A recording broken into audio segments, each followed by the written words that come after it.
আমাদের দেশের স্বাধীনতা প্রাপ্তির ৭৫ বছর পেরিয়ে গেছে। বলা যেতেই পারে আমরা এখন যথেষ্ট স্বাবলম্বী একটি দেশ। কিন্তু এই স্বাধীনতা লাভের পেছনের ইতিহাস আমাদের সকলের কম বেশি জানা। তবে সেই সময়কার নথি জিনিসপত্র সম্বন্ধে জানার অবকাশ আমাদের সচরাচর হয় না। রয়েছে মিউজিয়াম, কিন্তু সেগুলো বড্ড দূরের মনে হয়। আমাদের মধ্যেই এমন কিছু মানুষজন আছেন যারা বিভিন্ন দুর্লভ জিনিসপত্র সংগ্রহ করতে ভালোবাসেন। তাদের মাধ্যমে এখনও বেঁচে আছে আমাদের ঐতিহ্যমণ্ডিত দুষ্প্রাপ্য অমূল্য জিনিস, যা আমাদের অবাক করে, বিহ্বল করে তোলে, অতীতের গৌরবান্বিত সময়ের কথা স্মরণ করায়। এমনই কাজ করে চলেছে কলকাতা কথকতার সদস্যবৃন্দ। অরবিন্দ ভবনের উদ্যোগে এবং কলকাতা কথকতার সহায়তায় গত ৬, ৭ এবং ৮ই জুন অনুষ্ঠিত হয়ে গেল একটি প্রদর্শনী, রাজ থেকে স্বরাজ। অভিনব উদ্যোগ এবং বলাই বাহুল্য অসাধারণ সমস্ত কালেকশন। যেমন বিভিন্ন ধরনের নথি, স্বাক্ষর, চিঠির সংগ্রহ আমরা দেখতে পেয়েছি, তেমনি দেখেছি ভগবত গীতার অতি ক্ষুদ্র সংস্করণ, সেই সময়কার ব্যবহৃত সামগ্রী, পুরনো মুদ্রা, বিদেশি খেলনা থেকে শুরু করে ভাল্ব সেট, রেডিও, দেশ বিদেশের স্ট্যাম্প, অরিজিনাল ফটো বাইন্ডিং, এনামেলের ওপর লেখা বিজ্ঞাপন, এমন আরও অনেক কিছু যা আমাদের সমৃদ্ধ করে। ছিল অরবিন্দ ভবনের নিজস্ব সংগ্রহের বেশ কিছু উপকরণ। শ্রী অরবিন্দের স্বাক্ষর লেখা বই, চিঠি, শ্রী মায়ের বারিন ঘোষকে লেখা চিঠি, কবিগুরু রবীন্দ্রনাথের শ্রী অরবিন্দকে নিয়ে লেখা কবিতা, ঋষি অরবিন্দের ব্যবহার্য সামগ্রী এবং আরও কত কি। বিচারপতি চিত্ততোষ মুখোপাধ্যায় তাঁর নিজের সংগ্রহের আশুতোষ মুখোপাধ্যায়ের কয়েকটি ছবিও প্রদর্শনীতে দিয়েছিলেন প্রদর্শন করার জন্য।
নমস্কার, আমার নাম সৌভিক মুখার্জি।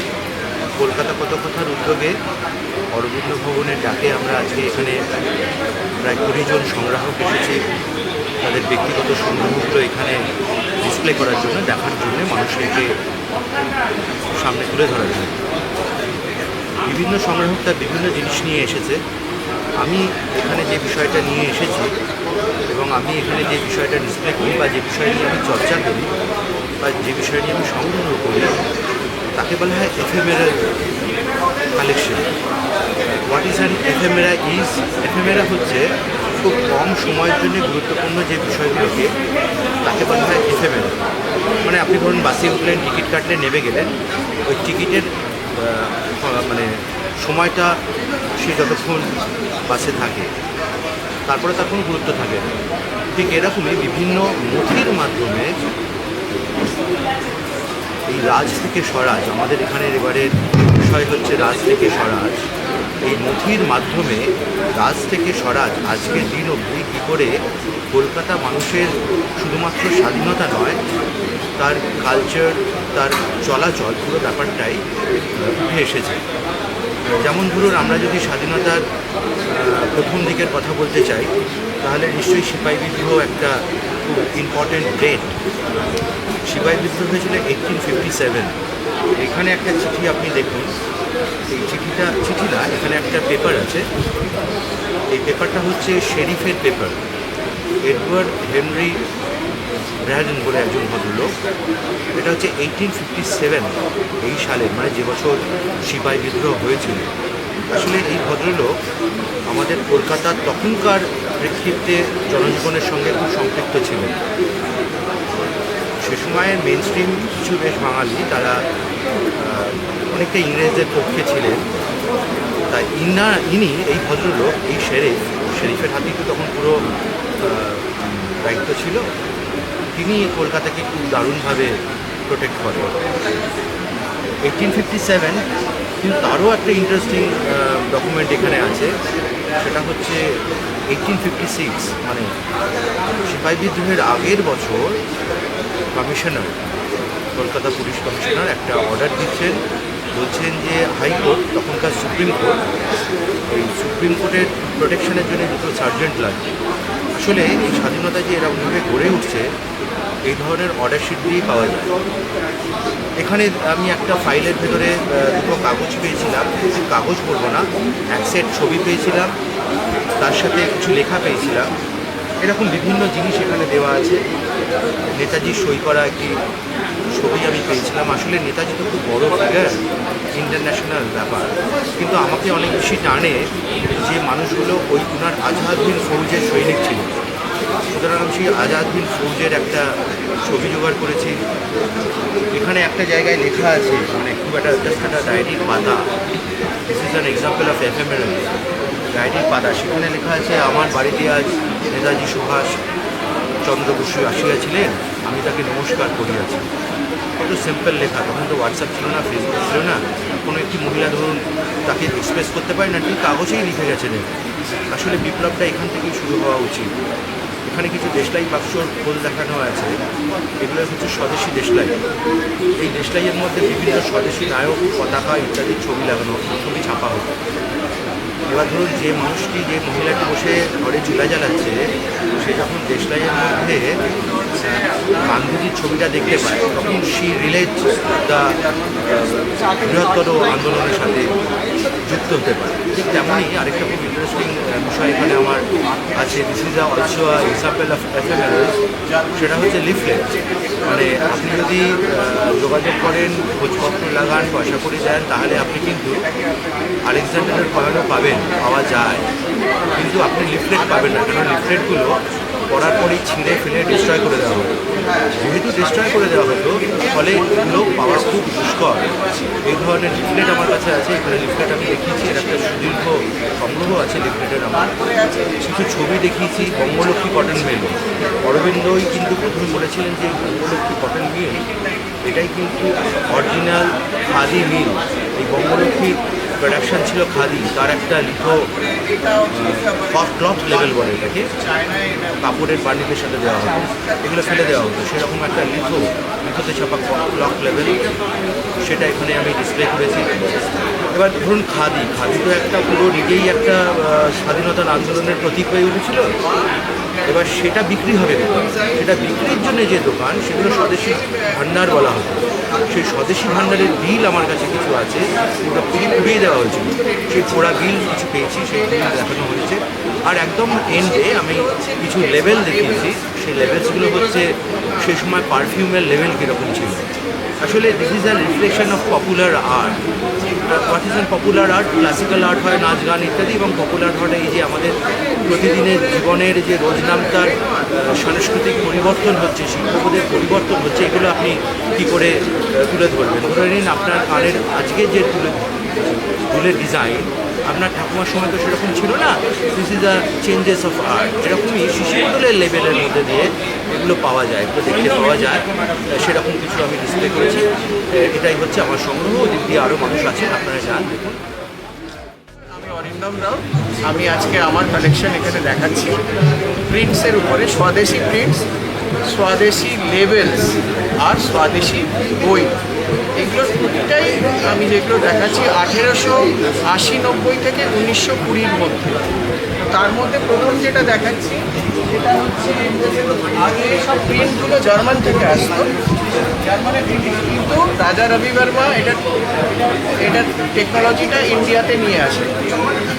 লিথোগ্রাফ বা ক্রোমোলিথোগ্রাফ টেকনোলজিতে আসা শুরু হয়, ইন্ডিয়াতেই তৈরি হওয়া শুরু হয়। তারপরে বিবেকানন্দ যখন শিকাগোতে গেছিলেন 1893-তে, তখন এই ওটা কমেমোরেট করতে এই পোস্টারটা ছাপানো হয়েছিল। এরপরেটা আমি দেখাচ্ছি গান্ধীজির একটা পোস্টার, কিন্তু এটা ইন্ডিয়াতে ছাপা হয়নি, এটা ছাপা হয়েছিল চায়নায়। তখনকার এটা একটা আশ্চর্য ব্যাপার, তখন চায়নার সাথে আমাদের সম্পর্ক ভালো ছিল না, কিন্তু স্টিল চায়নার এটা একটা নিদর্শন। তারপরে আমি এসে যাচ্ছি এখানে 1947-এর একটা ক্যালেন্ডার দেখাচ্ছি। এগুলো সব দেশীয় প্রেসে, এখানে যা দেখছেন দেশীয় প্রেস। এইটা খুব বিখ্যাত একটা প্রিন্টিং হাউসের একটা কাজ। এই printing house Chorbagan art studio, যেটা সবাই এক নামে চেনে। এর বেশিরভাগ কাজই বিদেশে আছে, 95% কাজ ব্রিটিশ মিউজিয়াম বা বিদেশের নানান মিউজিয়ামে আছে। বিদেশে খুব কম কাজ পাওয়া যায়। এবং এটাও শ্রীরামকৃষ্ণ, এটাও আছে আপনার ইম্পেরিয়াল আর্ট কটেজ বলে। এই প্রিন্টিং প্রেসগুলো আর এখন নেই, এর কাজও আর এদেশে আর পাওয়া যায় না। এটা ইউরে অ্যান্ড সান, উপেন্দ্র কিশোর রায়চৌধুরীর যে প্রিন্টিং প্রেসটা করেছিলেন, এটা সেখানেই প্রিন্টিং অ্যান্ড এনগ্রেভিং হয়েছিল। এটা খুব ফেমাস সেই হিসাবে। এবারে আমি দেখাচ্ছি থমাস অ্যান্ড উইলিয়াম ড্যানিয়েলসের যে প্রিন্টগুলো হয়েছিল, ওনারা পেন্টিং করতেন, যে প্রিন্টসগুলো হয়েছিল সেগুলো কলকাতাতেই প্রিন্ট করা হয়েছিল, এবং তার দুটো নিদর্শন আমি এখানে রেখেছি। এটা যদিও রানী যখন রাজা মারা গেলেন তার সাজ, এটা হ্যাঁ মর্নিং ড্রেস, এটা বিদেশেই প্রিন্ট হয়েছে। আর এরপরে আমি দেখাবো টেক্সটাইল লেভেল দিয়ে। টেক্সটাইল লেভেলটা হচ্ছে একটা ছোট গল্প আছে এর পেছনে। আমাদের দেশে টেক্সটাইলের তখনকার দিনে ম্যানচেস্টার থেকে প্রচুর কাপড় আসতো, বা ব্রিটেন থেকে প্রচুর কাপড় আসতো। সেই কাপড়গুলোর এগুলো হচ্ছে টেক্সট লেভেল, তার উপরে ছাপ দেওয়া থাকতো, মানে ট্রেডমার্ক টাইপের ধরে নিতে পারেন। এখানে 4টে ভাষায় লেখা থাকতো, ইংরাজি, বাংলা, উর্দু এবং হিন্দি। এবং এর ডিজাইন করা হতো আপনার গ্রেট ব্রিটেনে, প্রিন্ট হতো জার্মানিতে, আর আসতো আমাদের ইন্ডিয়ায়। এই টেক্সটাইল লেভেলগুলো যখন স্বদেশি মুভমেন্ট হলো, তখন সবাই এই কাপড়গুলোকে নষ্ট করা শুরু করলো, জলে ফেলে দিল, পুড়িয়ে দিল স্বদেশি মুভমেন্টের সময়। তখন ব্রিটিশরা কী করলো, এই টেক্সটাইল লেভেলগুলোতে তখন ভগবানের ছবি দেওয়া শুরু করলো। ভগবানের ছবি দেওয়াতে এবারে লোকেরা ফেলে দিতে পারলো না, এবং তারা ফ্রেম করে সেগুলো পুজো করা শুরু করলো। দেখুন এখানে একটা ফ্রেমের একটা এক্সাম্পল আমি দেখাচ্ছি। এবং ফ্রেম যেহেতু ওনারা করে গেছিলেন, এগুলো খুবই পাতলা লেভেলস হয়, সেহেতু সেটা থেকে গেছে, এটাও তাই আছে। আর এটা হচ্ছে আমাদের স্বদেশীয় লেভেল, যখন আমাদের দেশেই লেভেল হওয়া শুরু করলো, তার এগুলো এক্সাম্পল। আর এটা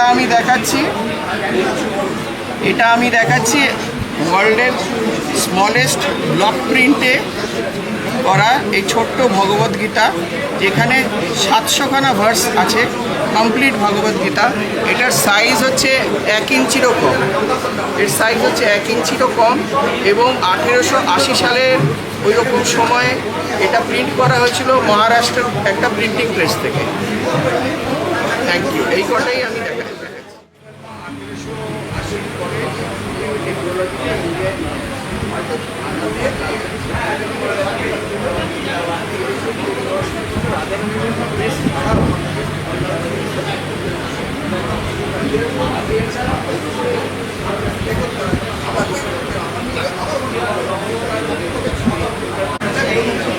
দেশীয় পোস্টার, আরেকটা হচ্ছে দেশীয় অ্যাডভার্টাইজমেন্ট লেভেলস বা ড্রপ লেভেলস, আরেকটা দেখাচ্ছে দেশীয় বই, মানে আগে তো সবই দেশ থেকে আসতো।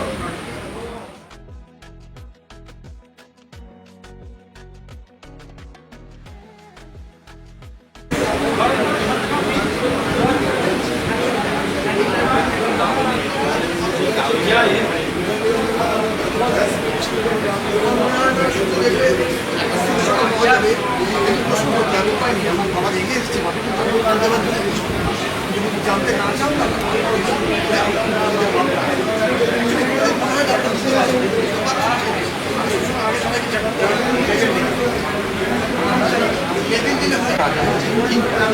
এই রাগ স্বরাজের মধ্যে ডিফারেন্স বাকি রাগ বডির স্বরাজ, তারপরে এদের মধ্যে কানেকশন কানেকশন বিটুইন রাগ এন্ড স্বরাজ, হাউ ট্রানজিশন মানে রাস্তায় স্বরাজে কীভাবে ট্রানজিশন, এটা দেখাবো কীভাবে কাগজপত্রের মাধ্যমে দেখানো যায়, এই এসছে কত এসছে সবাই এসছে, কিন্তু আমাদের যে ঘরোয়া জিনিসপত্র তার উপরে তার কী প্রভাব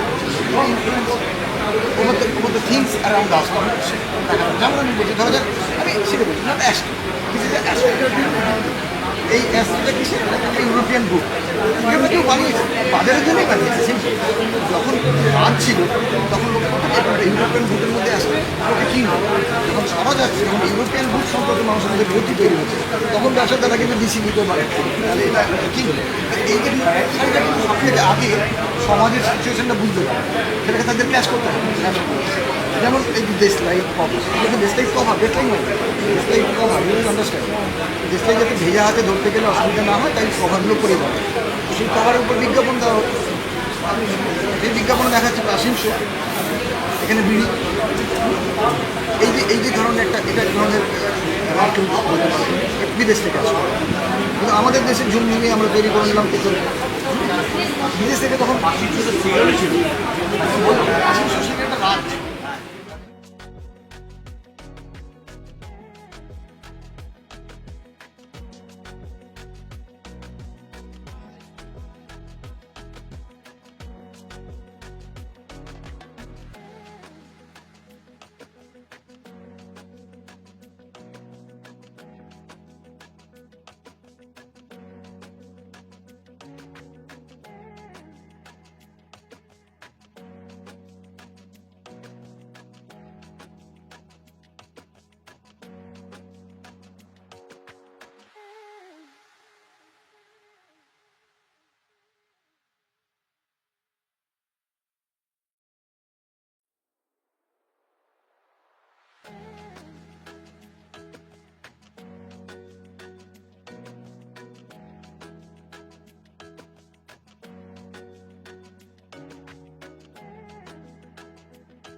লাল বাহাদুর শাস্ত্রীর সাথে বুঝতেই পারছেন। মানে এটা ঋষি অরবিন্দ ভবনের কি নিজস্ব একদম নিজস্ব নিজস্ব সংগ্রহশালা? নিজস্ব। ওকে, মোটামুটি মোটামুটি কি আছে যদি একটু জিস্ট বলেন? এখানে মোটামুটি কি কি রেখেছেন আপনারা এখানে? বক্স বাই বক্স আপনাকে বলতে হবে।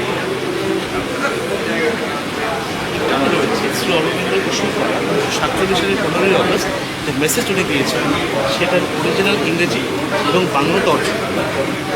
এখানে যে বইটা আপনি দেখছেন সেই বইটি শ্রী অরবিন্দের লেখা এবং শ্রী অরবিন্দের সই করা। 1959 সালে শ্রী অরবিন্দের রিলিক্স যখন প্রথম পশ্চিমবঙ্গে আসে এবং নবদ্বীপে এনশাইন হয়, সেই প্রেস কাভারেজটা এখানে রয়েছে। এই যে আপনি কেসটা দিচ্ছেন, শ্রী অরবিন্দের একজন শিষ্য ছিলেন অনিল বরণ রায়, যিনি প্রাক স্বাধীনতার পর কংগ্রেসের এক দিকপাল ব্যক্তি ছিলেন। সুভাষ বোসের পরেই ওনার স্থান ছিল কংগ্রেস। উনি পরবর্তীকালে আশ্রম জয়েন করেন এবং শ্রী অরবিন্দের শিষ্যত্ব গ্রহণ করেন এবং শ্রী অরবিন্দের দর্শনের উপর বহু বই উনি লেখেন। তার মধ্যে কিছু বই এখানে রয়েছে।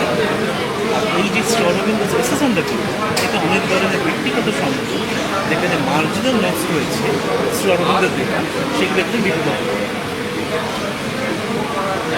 এটা আমার ব্যক্তিগত সংযোগ। এই যে কেসটা রয়েছে এখানে শ্রী অরবিন্দের কিছু কিছু স্টেটমেন্ট রয়েছে বিভিন্ন বিষয়ে। এগুলোকে আপনি বায়োগ্রাফিক্যাল নোটস বলতে পারেন।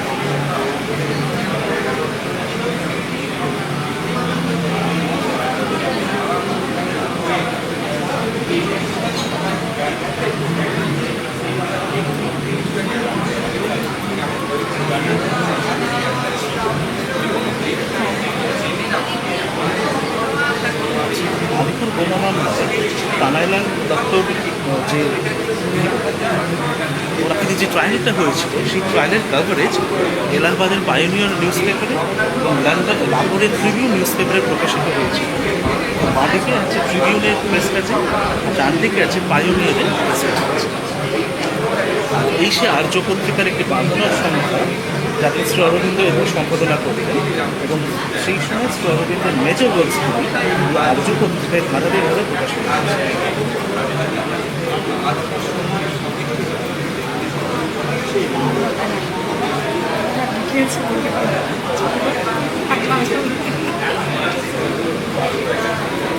এই যে বইটা দেখছেন অনেক ধরনের ব্যক্তিগত সংযোগ। এখানে শ্রী অরবিন্দের রাজনৈতিক জীবন সম্পর্কে কিছু কভারেজ রয়েছে।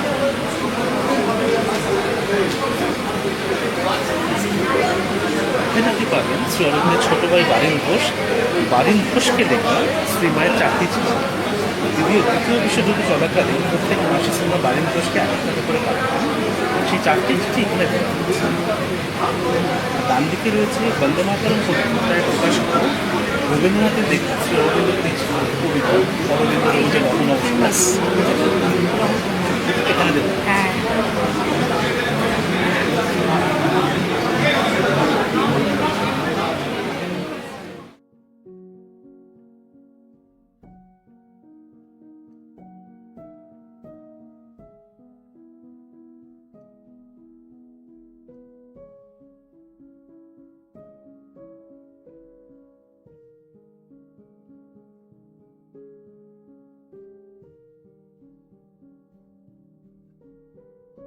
আপনাকে বলছিলাম যে আলিপুর বোমা মামলার কিছু নথিপত্র এখানে রয়েছে, তার মধ্যে অন্যতম হচ্ছে মামলার পুরো জাজমেন্টটা এখানে পুরোটা রয়েছে।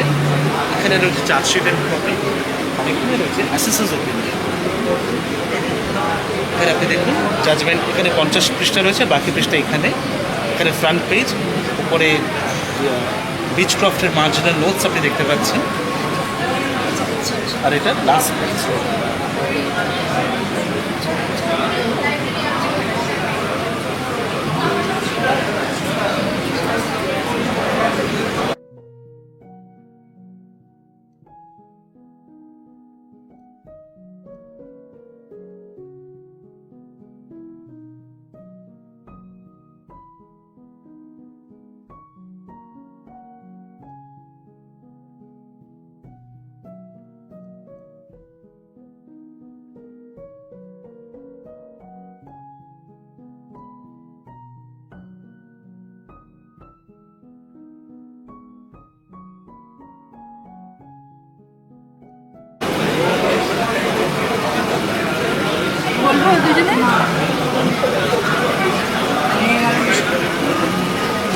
দেখি বেরোবে।